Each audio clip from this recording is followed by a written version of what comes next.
ሰላም እንደምሰነበታችሁ ውድ ቤተሰቦቼ፣ ዛሬ ደግሞ ለአጥንት ጥንካሬ የሚረዱ የምግብ አይነቶችን እነግራችኋለሁ።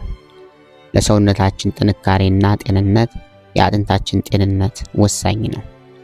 ለዚህም ደግሞ አጥንታችንን ለማጠንከር የሚረዱን የተለያዩ የምግብ አይነቶች አሉ። ከነዚህም መካከል አንደኛ አትክልት ነው። አረንጓዴ ቅጠል ያላቸውና ለምግብነት የምንጠቀምባቸው አትክልቶች በሚኔራል ንጥረ ነገር የበለጸጉ ስለሆኑ ለአጥንታችን ጤንነትና ጥንካሬ እጅጉን ጠቃሚ ናቸው ከሚባሉ የምግብ አይነቶች ይመደባሉ። ምክንያቱም እነዚህ ለምግብነት የሚውሉ አትክልቶች ለአጥንት ጤንነት ጠቃሚ የሆኑ እንደ ማግኔዥየም፣ ፎስፎረስ፣ ፖታሲየም እና አይረን መገኛ በመሆናቸው ለአጥንታችን ጥንካሬ እጅግ ጠቃሚ ናቸው።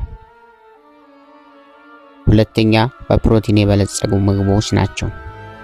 እንደ ወተት፣ እንቁላል፣ አሳ፣ የአኩሪ አተር ወተት፣ ኦቾሎኒ የመሳሰሉት ምግቦች በፕሮቲን የበለጸጉ የምግብ አይነቶች ሲሆኑ ለአጥንታችን ጤንነት እጅጉን ጠቃሚ በመሆናቸው እነዚህን አዘውትረን በአግባቡ መጠቀም ለአጥንታችን ጥንካሬ ከፍተኛ የሆነ ጠቀሜታ አለው። ሶስተኛ ጥራጥሬዎች ናቸው። ለምግብነት የሚውሉ ጥራጥሬዎች የካርቦሃይድሬት ንጥረ ነገር መገኛ በመሆናቸው ለአጥንት ጥንካሬ ብንመገባቸው ተብለው ከሚመደቡ የምግብ አይነቶች ናቸው።